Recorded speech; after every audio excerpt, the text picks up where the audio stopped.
नमस्ते दोस्तों, मैं हूं आपका दोस्त हितेश कुमार और आप देख रहे हो मेरा नहीं बल्कि आपका अपना YouTube चैनल एंटायर विजन ज्ञान का एक नया सूर्योदय। दोस्तों, इस वीडियो में हम देखेंगे जुलाई 2022 की करंट अफेयर्स, जो कि मोस्ट इम्पोर्टेंट करंट अफेयर्स होने वाले हैं दोस्तों। सभी एग्जाम्स के लिए, चाहे वो bank, Delhi police, SSC, CGL, MPPSC, BPSC, RPSC, railway and all competition exams, यानी कि सभी तरह के कंपटीशन एग्जाम्स के लिए बहुत बहुत महत्वपूर्ण क्वेश्चन होने वाले हैं दोस्तों। दोस्तों, यह करंट अफेयर के मैटर में यह मेरा पहला वीडियो है दोस्तों। और अब हम बिना देरी किए हुए बढ़ते हैं हमारे पहले प्रश्न की तरफ। हमारा पहला प्रश्न है दोस्तों, भारत ने रामसर कन्वेंशन के तहत 5 नए रामसर स्थलों को नामित किया है। अब भारत में रामसर स्थलों की संख्या कुल कितनी हो गई है?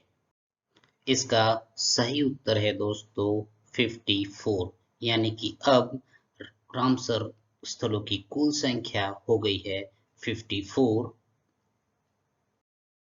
इसके संदर्भ में कुछ अतिरिक्त जानकारी जो मेरे पास है वो आपको देना चाहता हूँ कि भारत में रामसर कन्वेंशन के तहत तमिलनाडु से कुल 3 और मिजोरम और मध्य प्रदेश से एक एक नए आर्द्र स्थलों की पहचान की गई है।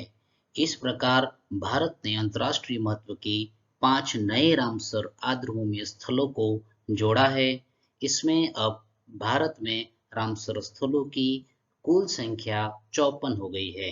रामसर सम्मेलन 2 फरवरी 1971 को यूनेस्को द्वारा स्थापित एक अंतर सरकारी पर्यावरण संधि है, जिसका नाम ईरान के रामसर शहर पर रखा गया है।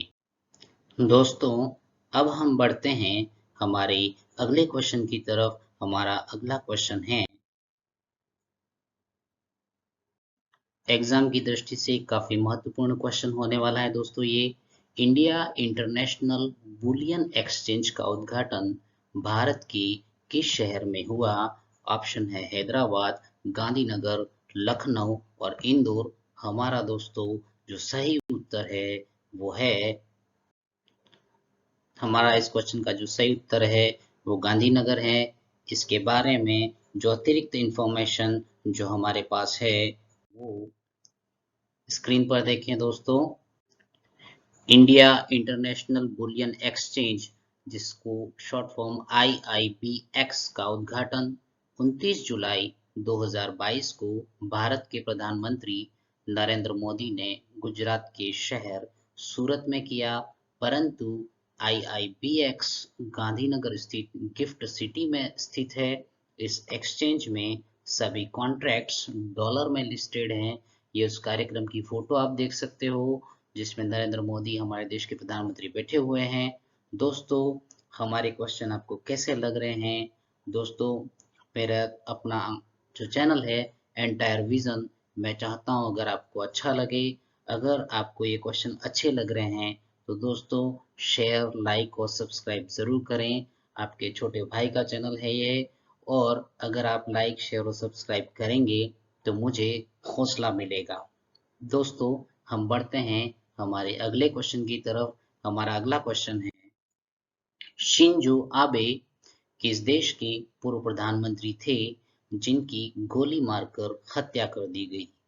ऑप्शन है जापान, ऑस्ट्रेलिया, ब्राजील और सिंगापुर। तो हमारा इस क्वेश्चन का जो सही आंसर है दोस्तों वो है जापान। दोस्तों, इस क्वेश्चन के बारे में जो हमारी एडिशनल इंफॉर्मेशन है वो है 8 जुलाई 2022 को शिंजो आबे, जो कि जापान के पूर्व प्रधानमंत्री थे, जिनकी गोली मारकर हत्या कर दी गई। यह घटना उस समय हुई जब आबे जापान के नारा शहर में एक रैली को संबोधित कर रहे थे। आप यहाँ स्क्रीन पर जापान के पूर्व प्रधानमंत्री शिंजो आबे की तस्वीर देख सकते हैं। अब दोस्तों, हम बढ़ते हैं हमारे अगले क्वेश्चन की तरफ। हमारा जो अगला क्वेश्चन है वो है, दोस्तों, हमारा अगला क्वेश्चन, भारत की पहली आदिवासी राष्ट्रपति कौन बनी? यानी कि भारत की पहली महिला आदिवासी राष्ट्रपति कौन बनी? ऑप्शन है निर्मला सीतारमन, आनंदीबेन पटेल, द्रौपदी मुर्मू, प्रतिभा पाटिल। बहुत ही फेमस क्वेश्चन है दोस्तों, इसका उत्तर है द्रौपदी मुर्मू। दोस्तों, अगर आपको हमारा चैनल, हमारे द्वारा दिए गए जो प्रश्न हैं, अगर आपको अच्छे लगते हैं तो इसे आप अपना चैनल समझकर लाइक, शेयर और सब्सक्राइब ज़रूर करें। आपके एक लाइक, एक शेयर और एक सब्सक्राइब से हमें हिम्मत और हौसला मिलेगा, ताकि हम जो है वो आने वाले समय में और ज़्यादा अच्छे वीडियोस लेकर आएं, जो आपके लिए मील का पत्थर साबित हों आपकी सफलता के मार्ग में। दोस्तों, इस क्वेश्चन से संबंधित जो अतिरिक्त जो जानकारी थी वो है, ओडिशा के मयूरभंज में जन्मी प्रथम आदिवासी महिला राष्ट्रपति, स्वतंत्र भारत में जन्मी सबसे युवा राष्ट्रपति। इससे पहले इन्हें पहली आदिवासी महिला राज्यपाल जो कि झारखंड की रह चुकी है, उसका भी उन्हें सौभाग्य मिल चुका है। इन्हें श्रीमती प्रतिभा पाटिल के बाद देश की दूसरी महिला राष्ट्रपति होने का गौरव प्राप्त हुआ है, और व्यक्ति के रूप में ये 15वीं और देश की 70वीं राष्ट्रपति बनी है। दोस्तों, इस डिटेल में बहुत सारे छोटे छोटे क्वेश्चन बन सकते हैं, जो आपके लिए परीक्षा में बहुत महत्वपूर्ण साबित हो सकते हैं। यहाँ हम हमारे जो राष्ट्रपति महोदया है उनकी तस्वीर भी देख सकते हैं। दोस्तों, अब हम बढ़ते हैं हमारे अगले क्वेश्चन की तरफ। हमारा अगला क्वेश्चन है दोस्तों, मिस इंडिया 2022 का खिताब किसने अपने नाम किया? हमारे ऑप्शन है दोस्तों, प्रियंका चोपड़ा, कंगना रनौत, रूबल शेखावत, सीनी शेट्टी। दोस्तों, हमारे इस क्वेश्चन का जो सही आंसर है वो है सीनी शेट्टी। सीनी शेट्टी को मिस इंडिया 2022 का खिताब मिला है। इसके बारे में जो अतिरिक्त जो जानकारी हमें मिली है वो है, कर्नाटक की रहने वाली सीनी शेट्टी ने राजस्थान की रूबल शेखावत और उत्तर प्रदेश की शिनाता चौहान को हराकर मिस इंडिया 2022 का खिताब अपने नाम कर लिया। दोस्तों, यहाँ पर सीनी शेट्टी यानी कि मिस इंडिया 2022 का पिक भी आप देख सकते हैं। दोस्तों, अब हम बढ़ते हैं हमारे अगले क्वेश्चन की तरफ। हमारा अगला क्वेश्चन है दोस्तों, हाल ही में एकनाथ शिंदे ने किस राज्य के मुख्यमंत्री के रूप में शपथ ली है? हमारे ऑप्शन हैं दोस्तों, उड़ीसा, त्रिपुरा, महाराष्ट्र और हिमाचल प्रदेश। दोस्तों, इसका जो सही आंसर है वो है महाराष्ट्र। दोस्तों, एकनाथ शिंदे ने महाराष्ट्र के मुख्यमंत्री के रूप में शपथ ली है। दोस्तों, इनके बारे में जो अतिरिक्त जो जानकारी हमारे पास है वो है, हाल ही में एकनाथ शिंदे महाराष्ट्र के 20वें मुख्यमंत्री के रूप में तथा देवेंद्र फडणवीस उप मुख्यमंत्री के रूप में इन्होंने शपथ ली, और इनको जो शपथ जो ग्रहण करवाई वो महाराष्ट्र के राज्यपाल भगत सिंह कोश्यारी ने इनको राजभवन में शपथ दिलवाई। ये आप शपथ समारोह का फोटो देख सकते हैं, जो कि महाराष्ट्र के मुख्यमंत्री एकनाथ शिंदे जी का है। दोस्तों, आपको हमारा वीडियो कैसा लग रहा है, आप कमेंट करके हमें ज़रूर बताएं। अगर आपको हमारे द्वारा दी गई जानकारी अच्छी लग रही है तो आपसे निवेदन है, इसको अधिक से अधिक लाइक करें, शेयर करें और सब्सक्राइब करें। दोस्तों, मैं पहले ही कह चुका हूँ कि ये दोस्तों मेरा चैनल नहीं है, ये आपका अपना चैनल है दोस्तों, इसलिए इसे आप अपना समझकर लाइक, शेयर और सब्सक्राइब ज़रूर करें। दोस्तों, अब हम बढ़ते हैं हमारे अगले क्वेश्चन की तरफ। हमारा अगला क्वेश्चन है दोस्तों, जुलाई 2022 में प्रधानमंत्री नरेंद्र मोदी द्वारा लॉन्च किए गए भारत के पहले स्वदेशी मानव यात्री पायलट रहित ड्रोन का नाम बताइए। दोस्तों, क्वेश्चन एक बार फिर से पढ़ रहा हूं मैं। जुलाई 2022 में प्रधानमंत्री नरेंद्र मोदी के द्वारा लॉन्च किए गए भारत की पहले स्वदेशी मानव यात्री पायलट रहित ड्रोन का नाम बताइए। हमारे ऑप्शन है दोस्तों वरुणा, संकल्प, वीरा और परम। दोस्तों हमारे इस क्वेश्चन का आंसर है वरुणा। हमारे इस क्वेश्चन का आंसर वरुणा है दोस्तों। अब इसके संबंध में जो हमारे पास अतिरिक्त जानकारी है वो है नई दिल्ली में 18 जुलाई 2022 को प्रधानमंत्री नरेंद्र मोदी द्वारा लॉन्च किए गए भारत के पहले स्वदेशी मानव यात्री पायलट रहित ड्रोन वरुणा, जो कि इंसान को लेकर उड़ने में भी सक्षम है तथा उसमें पायलट की भी जरूरत नहीं है, उसका परीक्षण किया गया था दोस्तों। ये हमारे प्रधानमंत्री महोदय की और यहाँ ड्रोन वरुणा की तस्वीर आप देख सकते हो। दोस्तों हमारे द्वारा दी गई इंफॉर्मेशन आपको कैसी लग रही है ये कमेंट बॉक्स में ज़रूर बताएं। अब बढ़ते हैं दोस्तों हम हमारे अगले क्वेश्चन की तरफ। हमारा जो अगला क्वेश्चन है वो दोस्तों लॉ गणेशन को हाल ही में किस राज्य के राज्यपाल का अतिरिक्त प्रभार मिला है। ला गणेशन को हाल ही में किस राज्य के राज्यपाल का अतिरिक्त प्रभार मिला है। हमारे ऑप्शन है दोस्तों पश्चिम बंगाल, कर्नाटक, असम और मेघालय। तो दोस्तों हमारे इस क्वेश्चन का जो सही आंसर है वो है पश्चिम बंगाल। दोस्तों पश्चिम बंगाल का लॉ गणेशन को राज्यपाल के रूप में अतिरिक्त प्रभार मिला है दोस्तों। इस क्वेश्चन के संबंध में जो अतिरिक्त जो जानकारी है वो है मणिपुर के राज्यपाल ला गणेशन को हाल ही में पश्चिम बंगाल के राज्यपाल का अतिरिक्त प्रभार मिला है, क्योंकि बंगाल के पूर्व जो राज्यपाल थे जगदीप धनखड़, जिनको एनडीए ने अपनी तरफ से उपराष्ट्रपति के पद हेतु नामित किया है। दोस्तों यहाँ लॉ गणेशन की तस्वीर आप देख सकते हैं। मैं उम्मीद करता हूँ कि आप मेरे द्वारा दी गई इंफॉर्मेशन को आप अच्छी लग रही होगी उससे और आप निश्चित रूप से कुछ सीख रहे होंगे। दोस्तों अब हम बढ़ते हैं हमारे अगले क्वेश्चन की तरफ।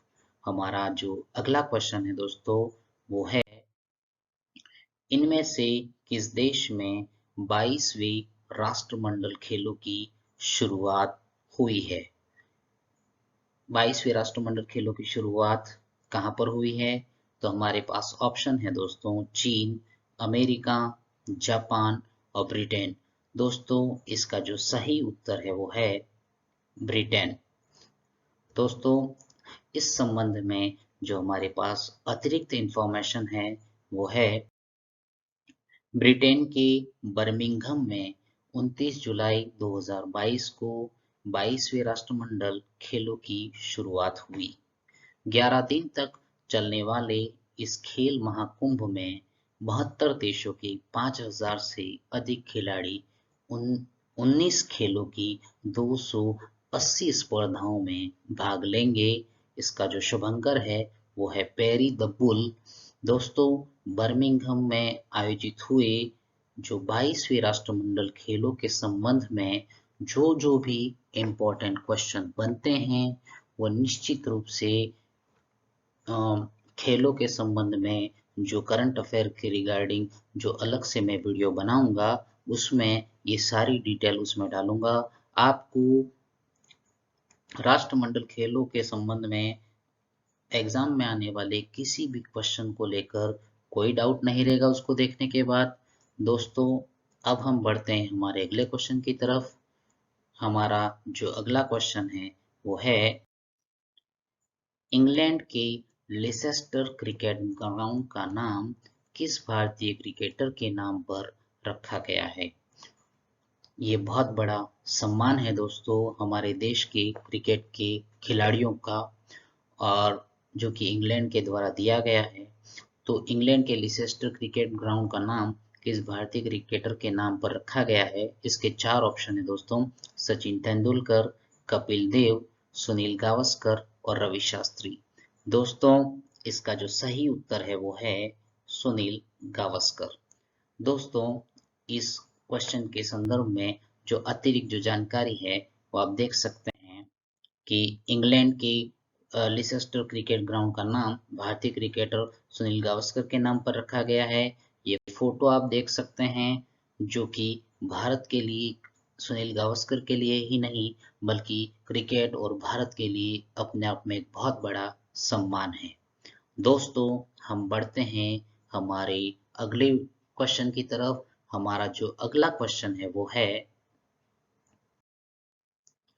इनमें से किसने हाल ही में स्वस्थ पर्यावरण को मानवाधिकार घोषित किया है? हमारे ऑप्शन है दोस्तों, संयुक्त राष्ट्र महासभा, विश्व बैंक, केंद्रीय मंत्रिमंडल और शिक्षा आयोग। दोस्तों इस क्वेश्चन का आंसर है संयुक्त राष्ट्र महासभा। संयुक्त राष्ट्र महासभा ने हाल ही में स्वस्थ पर्यावरण को मानवाधिकार घोषित किया है। दोस्तों अब हम बढ़ते हैं हमारे अगले क्वेश्चन की तरफ। हमारा जो अगला क्वेश्चन है दोस्तों वो है, हाल ही में मादक पदार्थों की तस्करी पर एक सम्मेलन का आयोजन हुआ। उस सम्मेलन का उद्घाटन किसके द्वारा किया गया? तो उसके 4 ऑप्शन है दोस्तों, नरेंद्र मोदी, राजनाथ सिंह, एस जयशंकर और अमित शाह। दोस्तों इस क्वेश्चन का जो सही उत्तर है वो है अमित शाह। दोस्तों इस क्वेश्चन के संबंध में जो अतिरिक्त हमें जानकारी जो प्राप्त हुई है वो हम आपको दे रहे हैं कि 30 जुलाई 2022 को केंद्रीय गृह मंत्री अमित शाह ने चंडीगढ़ में मादक पदार्थों की तस्करी पर जो सम्मेलन आयोजित हुआ था उसका उद्घाटन उन्होंने किया था। दोस्तों हमारे द्वारा दी गई जानकारी आपको कैसी लग रही है कमेंट बॉक्स में ज़रूर बताएं, और अगर आपको हमारी द्वारा दी गई जानकारी अच्छी लग रही है तो आपसे निवेदन है कि आप हमारे चैनल को लाइक, शेयर और सब्सक्राइब ज़रूर करें और बेल आइकन को भी प्रेस करें ताकि आने वाले हर वीडियो की नोटिफिकेशन आपको मिलती रहे। दोस्तों अब हम बढ़ते हैं हमारे अगले क्वेश्चन की तरफ। हमारा अगला क्वेश्चन है दोस्तों, हाल ही में किस राज्य की मुख्यमंत्री ने मोहतारी न्याय रथ यात्रा की शुरुआत की है? हमारे पास 4 ऑप्शन हैं जिनमें राजस्थान, केरल, पंजाब और छत्तीसगढ़। दोस्तों मोहतारी न्याय रथ यात्रा की शुरुआत छत्तीसगढ़ में हुई है, तो हमारा इस क्वेश्चन का जो सही आंसर है वो है छत्तीसगढ़। दोस्तों इस क्वेश्चन के संदर्भ में जो हमें अतिरिक्त जानकारी प्राप्त हुई है वो है, छत्तीसगढ़ राज्य के मुख्यमंत्री भूपेश बघेल ने मोहतारी न्याय रथ यात्रा की शुरुआत की और प्रसिद्ध जो त्योहार है वहाँ का हरेली, जिसका नाम है हरेली तिहार से इस रथ यात्रा का संचालन हुआ और राज्य महिला आयोग द्वारा इसका संचालन किया जा रहा है। इस योजना का जो संचालन जो है वो राज्य का महिला आयोग कर रहा है और महिलाओं को उचित न्याय दिलाने हेतु शुरू की गई इस योजना के रथ में 2 महिला अधिवक्ताएं मौजूद रहेंगी जो कि महिलाओं को उनके न्यायों से अवगत कराएंगी, उनके अधिकारों से अवगत कराएगी और विपरीत परिस्थितियों में उनको न्याय दिलवाने का कार्य करेगी। आप फोटो में झंडी दिखाकर रवाना करते हुए रथ यात्रा को छत्तीसगढ़ राज्य के मुख्यमंत्री श्रीमान भूपेश बघेल जी को देख सकते हो। अब हम बढ़ते हैं दोस्तों हमारे अगले क्वेश्चन की तरफ। हमारा जो अगला क्वेश्चन है वो है, हाल ही में प्रणय वर्मा किस देश में भारत के राजदूत नियुक्त हुए हैं? दोस्तों प्रणय वर्मा को बांग्लादेश का नया राजदूत नियुक्त किया गया है। हमारा जो इस क्वेश्चन का जो सही आंसर है वो है बांग्लादेश।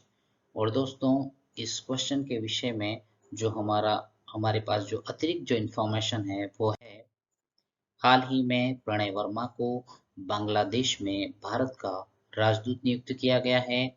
इससे पहले वे वियतनाम में भारत के राजदूत थे। दोस्तों यहाँ पर आप प्रणय वर्मा की फोटो भी देख सकते हो। दोस्तों हमारे द्वारा दी गई इन्फॉर्मेशन आपको कैसी लग रही है वो कमेंट बॉक्स में ज़रूर बताएं। दोस्तों अब हम बढ़ते हैं हमारे अगले क्वेश्चन की तरफ। हमारा जो अगला क्वेश्चन है वो है, हाल ही में किसान लोक पर्व हरेली कहाँ मनाया गया है? दोस्तों इसके संदर्भ में मैं पहले ही किसी क्वेश्चन में जो पहले क्वेश्चन आया था उसमें बता चुका हूँ। काफी सरल क्वेश्चन है ये। हाल ही में किसान लोक पर्व हरेली कहाँ मनाया गया है?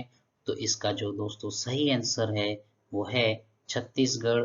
दोस्तों अब हम बढ़ते हैं हमारे अगले क्वेश्चन की तरफ। हमारा जो अगला क्वेश्चन है वो है, हाल ही में भारत में 11वीं कृषि संगणना 2021-22 का शुभारंभ किसने किया है? दोस्तों इसके 4 ऑप्शन हैं, पीयूष गोयल, नरेंद्र सिंह तोमर, अमित शाह और नरेंद्र मोदी।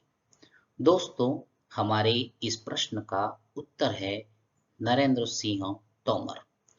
इस प्रश्न के संदर्भ में हमारे पास जो अतिरिक्त जानकारी है वो है, भारत में 28 जुलाई 2022 को 11वीं कृषि संगणना 2021-22 का शुभारंभ केंद्रीय कृषि मंत्री नरेंद्र सिंह तोमर ने किया।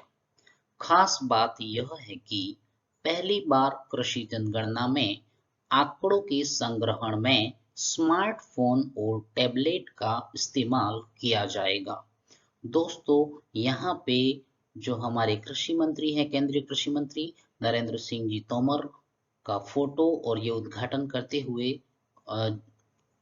आप देख सकते हैं, शुभारंभ करते हुए जो हमारी 11वीं कृषि संगणना है उसका। अब दोस्तों हम बढ़ते हैं हमारे अगले क्वेश्चन की तरफ। हमारा अगला क्वेश्चन है दोस्तों, निम्न में से किस राज्य में सुरक्षा मित्र प्रोजेक्ट लॉन्च किया गया है? दोस्तों इसके ऑप्शन है कर्नाटक, पंजाब, केरल और हरियाणा। दोस्तों हमारे इस क्वेश्चन का जो सही आंसर है वो है केरल। दोस्तों केरल में सुरक्षा मित्र प्रोजेक्ट लॉन्च किया गया है। इसके संदर्भ में जो हमारे पास अतिरिक्त जानकारी है वो है, सुरक्षा मित्र योजना की शुरुआत केरल में हुई है। यह एक वाहन निगरानी प्रणाली है। यह किसी भी अप्रिय घटना के मामले में संकट संदेश भेजता है। मोटर वाहन विभाग ने निर्भया योजना के तहत इस परियोजना की शुरुआत की है। दोस्तों अब हम बढ़ते हैं हमारे अगले क्वेश्चन की तरफ। दोस्तों मेरा आपसे निवेदन है, अगर मेरे द्वारा दी गई इंफॉर्मेशन आपको अच्छी लग रही हो तो प्लीज़ आप कमेंट में ज़रूर बताएं। एक लाइक, एक शेयर और एक सब्सक्राइब ज़रूर करें, ताकि आपके एक लाइक, शेयर और सब्सक्राइब से मुझे हौसला मिलेगा और दोस्तों मैं फिर आपके सामने एक नया वीडियो लेकर उपस्थित हो पाऊंगा। अब बढ़ते हैं दोस्तों एक नए क्वेश्चन की तरफ। दोस्तों अब अगला क्वेश्चन है हमारा, सार्वजनिक क्षेत्र की कंपनी ओएनजीसी विदेश लिमिटेड के नए प्रबंध निदेशक कौन बने हैं? दोस्तों हमारे ऑप्शन हैं राजर्षि गुप्ता, धर्मेंद्र प्रधान, राजेश तलवार और डीबी गुप्ता। दोस्तों हमारे इस क्वेश्चन का जो सही आंसर है वो है राजर्षि गुप्ता। दोस्तों इस क्वेश्चन के संदर्भ में हमारे पास जो अतिरिक्त इंफॉर्मेशन है वो है, सार्वजनिक क्षेत्र की कंपनी ओएनजीसी विदेश लिमिटेड के नए प्रबंध निदेशक राजर्षि गुप्ता बने हैं, जिन्होंने आलोक गुप्ता का स्थान लिया है। ओएनजीसी विदेश कंपनी ओएनजीसी विदेश लिमिटेड कंपनी की स्थापना 1965 में हुई थी। दोस्तों अब हम बढ़ते हैं हमारे अगले क्वेश्चन की तरफ। हमारा अगला क्वेश्चन है दोस्तों, रोनिल विक्रमासिंघे किस देश के नए राष्ट्रपति बने हैं? रानिल विक्रमासिंघे हमारे पास ऑप्शन 4 है, श्रीलंका, जापान, मलेशिया और नेपाल। दोस्तों हमारे इस क्वेश्चन का जो सही आंसर है वो है श्रीलंका। रानिल विक्रमासिंघे श्रीलंका के नए राष्ट्रपति बने हैं। इस क्वेश्चन के रिगार्डिंग हमारे पास जो अतिरिक्त इंफॉर्मेशन है वो है, ये आप रानिल विक्रमासिंघे की तस्वीर देख सकते हो। 2 बार राष्ट्रपति का चुनाव हारने वाले रोनिल विक्रमासिंघे श्रीलंका के 8वें राष्ट्रपति बने हैं, जिन्होंने पूर्व प्रधानमंत्री महिंद्रा राजपक्षे का स्थान लिया है। बहुत ही रोचक जानकारी है। अब दोस्तों हम बढ़ते हैं हमारे अगले क्वेश्चन की तरफ। हमारा अगला क्वेश्चन है दोस्तों, हाल ही में नाटो का शिखर सम्मेलन 2022 का आयोजन कहाँ हुआ है? नाटो का जो शिखर सम्मेलन 2022 का आयोजन जो है उसके 4 ऑप्शन है दोस्तों आयोजन के, केपटाउन, ब्रुसेल्स, क्योटो और मैड्रिड। दोस्तों हमारे इस क्वेश्चन का जो सही आंसर है वो है मैड्रिड। दोस्तों इस क्वेश्चन के संदर्भ में हमें जो अतिरिक्त जानकारी प्राप्त हुई है वो है, नाटो शिखर सम्मेलन 2022 का आयोजन मैड्रिड जो कि स्पेन में है 29 से 30 जून 2022 को हुआ। यह नाटो शिखर सम्मेलन का 32वां संस्करण है और इसकी अध्यक्षता जो है वो नाटो के जो महासचिव है जिनका नाम जेंस स्टोल्टेनबर्ग ने की थी। इसका गठन 1949 में हुआ था। इसके वर्तमान में कुल सदस्य देश 30 है। और दोस्तों नाटो के संदर्भ में एक महत्वपूर्ण जो जानकारी है वो ये है कि नाटो का जो अंतिम सदस्य देश जो है वो उत्तर मैसेडोनिया है। ये बहुत महत्वपूर्ण है दोस्तों परीक्षा के नजरिए से कि नाटो का जो अंतिम सदस्य देश है मतलब 30वां सदस्य देश उत्तर मैसेडोनिया, और उसका जो मुख्यालय है दोस्तों नाटो का वो है ब्रुसेल्स जो कि बेल्जियम में स्थित है। दोस्तों अब हम बढ़ते हैं हमारे अगले क्वेश्चन की तरफ। हमारा अगला क्वेश्चन है, राष्ट्रीय जांच एजेंसी NIA के नए महानिदेशक कौन बने हैं? दोस्तों इसके 4 ऑप्शन हैं, दिनेश कुमार, अरुण मिश्रा, मनोज पांडे, दिनकर गुप्ता। दोस्तों हमारे इस क्वेश्चन का जो सही आंसर है वो है दिनकर गुप्ता।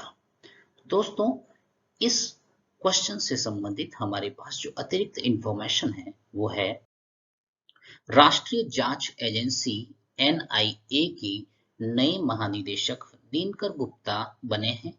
NIA की स्थापना 31 दिसंबर 2008 को हुई थी और इसका मुख्यालय नई दिल्ली में स्थित है। ये NIA का लोगो देख सकते हैं आप। दोस्तों अब हम बढ़ते हैं हमारे अगले क्वेश्चन की तरफ।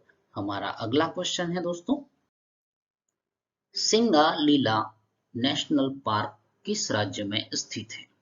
सिंगालीला नेशनल पार्क हमारे पास 4 ऑप्शन है दोस्तों, असम, पश्चिम बंगाल, हिमाचल प्रदेश और केरल।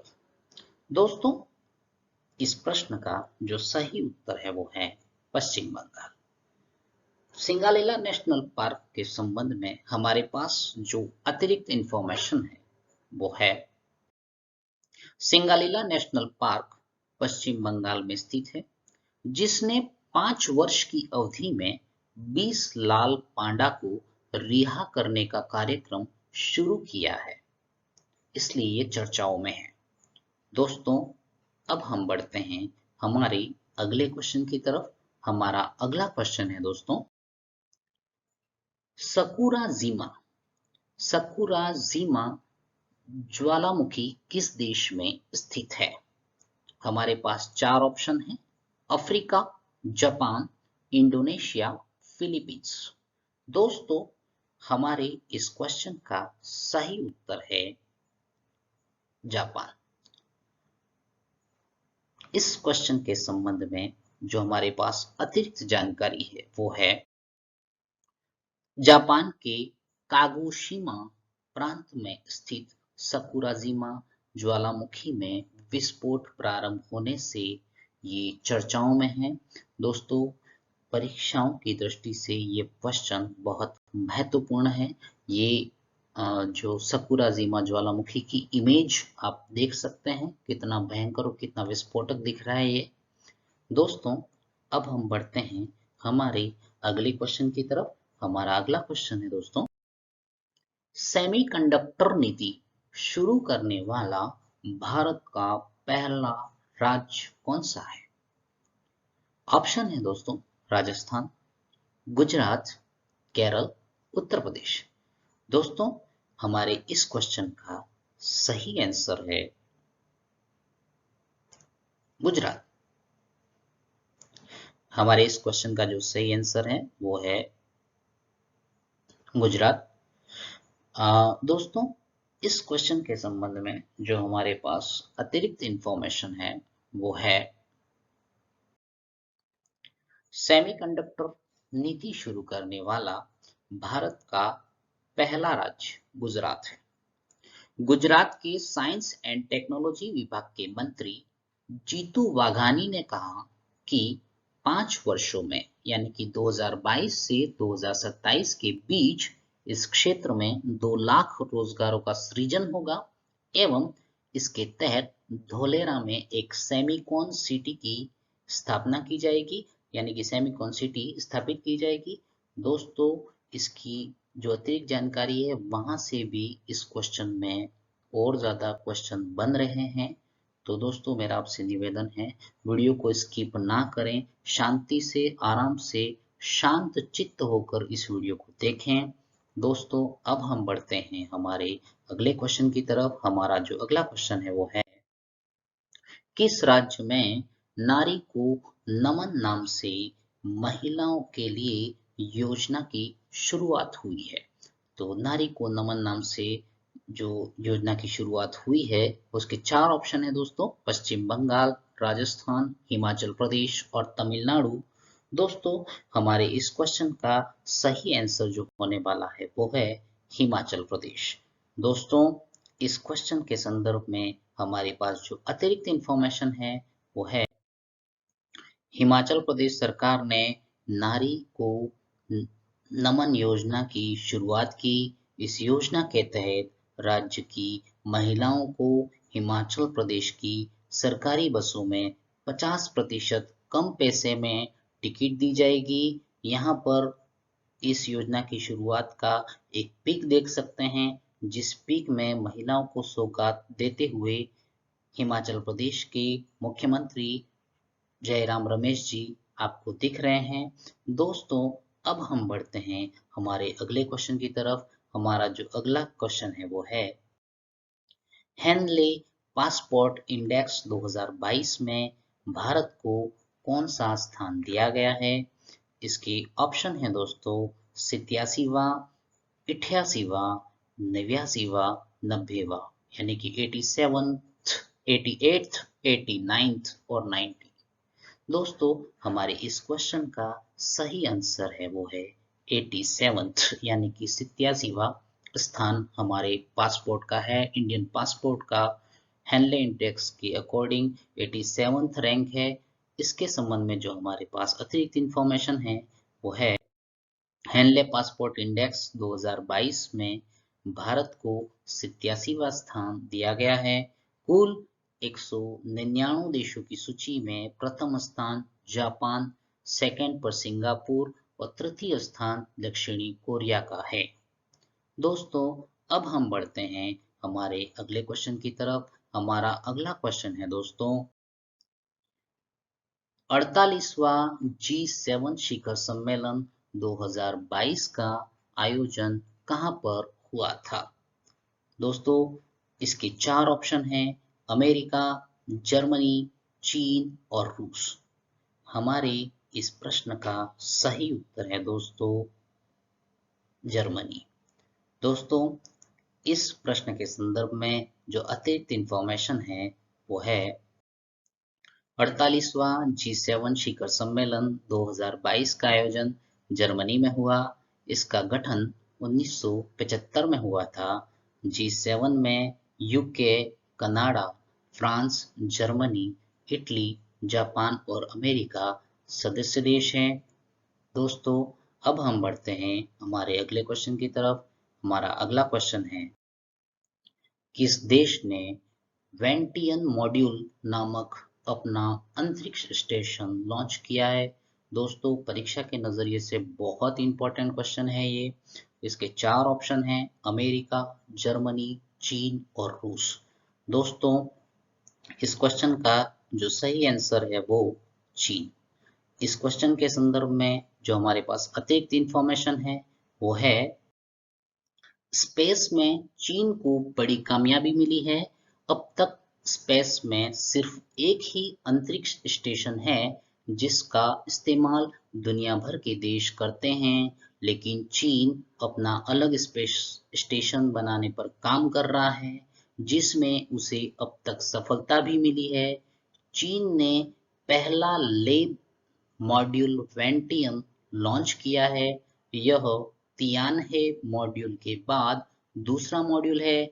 इसके बाद मेंगाटियन मॉड्यूल साल की अंत तक भेजा जाएगा। दोस्तों स्किप ना करें इस क्वेश्चन को। मैं आपको एक जानकारी देना चाहता हूँ, जो चाइना का जो स्पेस स्टेशन जो एस्टेब्लिश करने का जो मॉड्यूल है उसके 3 भाग हैं, जिसमें पहला जो है वो तियानहे मॉड्यूल है। उसके बाद जो सेकंड मॉड्यूल है वो वेंटियन मॉड्यूल है, यानी कि तियानहे मॉड्यूल पहले ही एस्टेब्लिश हो चुका है। सेकंड मॉड्यूल जो भेजा है वो वेंटियन मॉड्यूल है, और जो थर्ड मॉड्यूल जिसकी प्रिपरेशन चल रही है जो कि साल के अंत तक भेजा जाएगा उसका नाम है मेंगाटियन मॉड्यूल। दोस्तों मेरे ख्याल से आपको ये समझ में आ गया होगा। अब हम बढ़ते हैं हमारे अगले क्वेश्चन की तरफ। हमारा अगला क्वेश्चन है दोस्तों, भारत में कारगिल विजय दिवस कब मनाया जाता है? इसके 4 ऑप्शन है दोस्तों, 26 जुलाई, 17 जुलाई, 9 जुलाई, 27 जुलाई। दोस्तों इस क्वेश्चन का सही उत्तर है दोस्तों 26 जुलाई।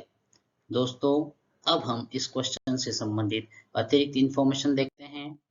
दोस्तों भारत में ऑपरेशन विजय के तहत कारगिल की जंग जो कि 60 दिन से ज्यादा चली थी, इस जंग की समाप्ति जो है वो 26 जुलाई 1999 को मिली जीत के बाद हुई थी।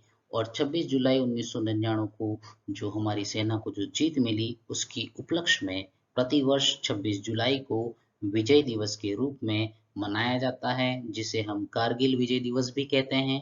दोस्तों अब हम बढ़ते हैं हमारे अगले क्वेश्चन की तरफ। हमारा अगला क्वेश्चन है दोस्तों, उस पनडुब्बी का नाम क्या है जिसे 16 जुलाई 2022 को भारतीय नौसेना से सेवा मुक्त किया गया है?